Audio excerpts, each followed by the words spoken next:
How does magic work? Magic is an agreement between the shaitan on one side and the magician on the other. The magician agrees to do certain things for the shaitan, and then of course the shaitan agrees in return to do certain things for the magician. So let's start by looking at the cave. This one is fine. This one's not going to upset anybody, inshallah. There's nothing in here that's going to be particularly horrible. And as I said, I'm going to try and avoid the worst of them, because I did have people fainting in previous lectures. Okay, so you see this person has made a circle and they've created an altar at the front. The altar has magical symbols in it and symbolism. Each single symbol has a purpose. Each color of each candle has a purpose. You can see in there is a little shrine at the front with a triangle, and the use of the circle and the triangle is going to come later on. You'll see that very clearly. Each of those candles has a purpose and a reason, and what this person would be commanded to do would be to sit inside of the circle for a prolonged period of time in a cave. And this is just showing you the cave in which the person would be sitting. They're going to a place known for the possession of the jinn, known to be isolated. They're sitting inside of that cave, and then they are going to be sitting for such a prolonged period of time, lighting the candles and beginning to mention the name of the shaitan, call upon the shaitan and invite the shaitan to come to their presence. And they would usually be asked to relieve themselves in the same circle that they sit in, and to sit in their own filth. But that's the lightest one. I thought I'd test your stomach first of all. That's the lightest one. Now let's go and have a look at what magicians do with the Quran. This is a public sewer. It's full of, waste and excrement. And they're trying to fish out something from the public sewer. And we're going to keep going. And the Shaykh, he climbs down into it. And this is what they pulled out of the public sewer.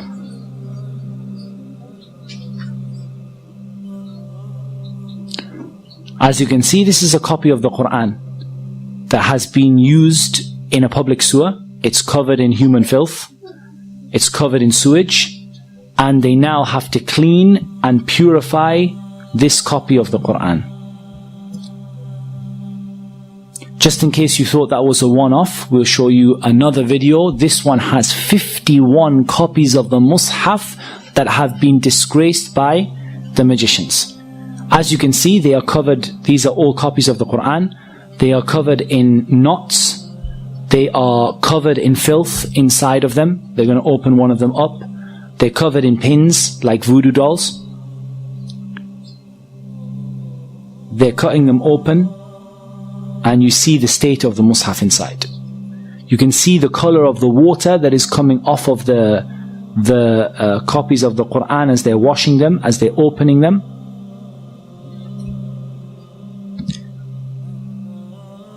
And they're washing them with rose water, and they're washing them with perfume in order to remove the excrement that was on them. And they were found in a toilet, in a public sewer. 51 copies of the Mus'haf. And you can see inside the state that these masahif have been put in. And inside there are metal nails bent over. These are part of the magic. And you can see how covered these masahif are in dirt and in uncleanliness. Right. What you can see here is a copy of the Quran. And you can see a circular, I don't know what to call it, a device. And you can see what the Quran is smeared with. The story of this is actually much, much worse. Whatever you can imagine, the story is worse. There was a maid who wanted to perform magic upon the family that she was with. She took a copy of the Quran, she placed it into this tube, and she placed it where she placed it when she was on her monthly cycle, and she covered the Quran in menstrual blood. This is what magicians do. Here we're going to see another magician. And this magician is going to show how he's been caught. And part of them being caught is they ask them to they ask them to show what it was that they were doing without letting them make shirk. They don't let them call upon the shaitan, but they just let them show the idea of what they were doing in order to expose them in front of the people. So the first thing you see is that this man is wearing red from head to toe. He's wearing red from head to toe because the Prophet ﷺ forbade a man from wearing red from head to toe. He lights his incense that is done deliberately to bring the shaitan. It's a kind of incense that's well associated with the shaitan. And he begins to perfume a whip and he starts to whip himself. This might remind you of some people.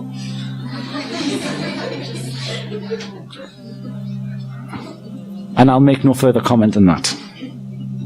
Now, what you can see there is curtains on the wall that again he has disobeyed the Prophet ﷺ by placing curtains all over the wall.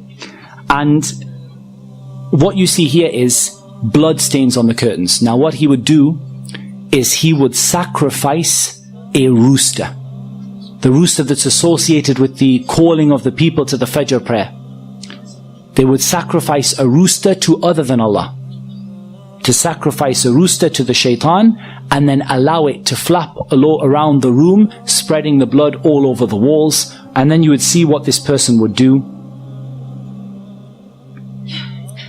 They have some more little tools that they use. They would then lie in a position of humility and a position of lowliness. And you're going to see. And they would stay in that position calling upon the shaitan. Calling upon the shaitan to appear before them, calling upon the shaitan to help them, calling upon the shaitan to aid them and to support them. And what they do is they make a contract between themselves and between the shaitan. And this contract is then placed in a number of places. And I'm going to show you some examples. This here is a bird that was confiscated from the house of a magician. And you can see stitched into its wing or onto its tail. I've got all sorts of them, this one.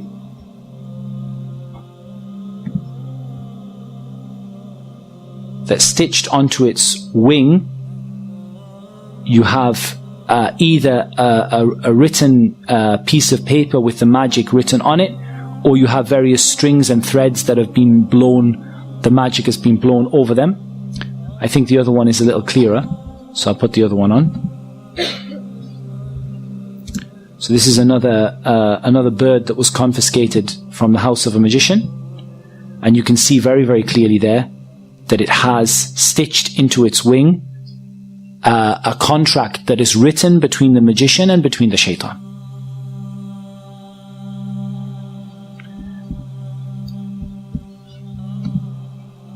You also have an example of they're burying the magic in the graves.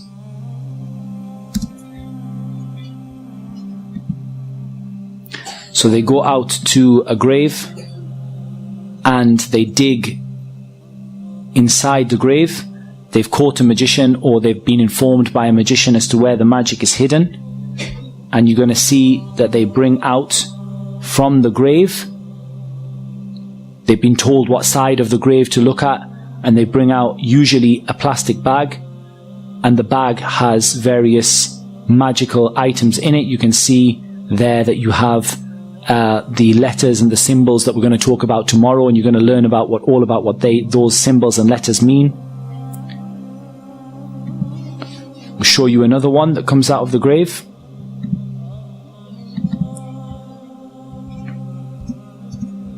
This is right in the base of the grave, in the middle of the night. They call them out because they've heard that there's some magic buried there, and they keep on digging and digging.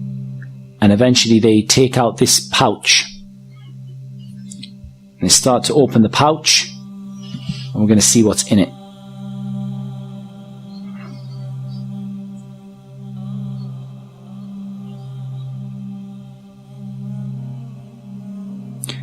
That looks like somebody's vest.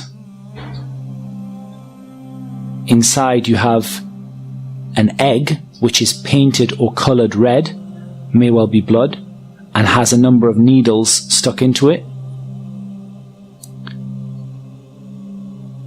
You have a tissue, a man's tissue. You have a lemon. You have the head of an animal that was sacrificed to other than Allah.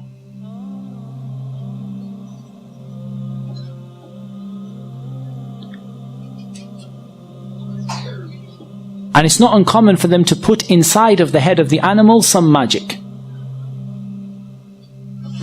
And you have these writings, you have all sorts, it's covered in blood. You have a child's nappy in there, and you have a sanitary towel. And there's some Quran in there as well.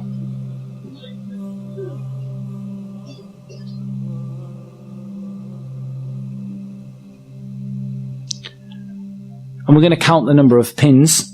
You can see in there that there are 7 pins.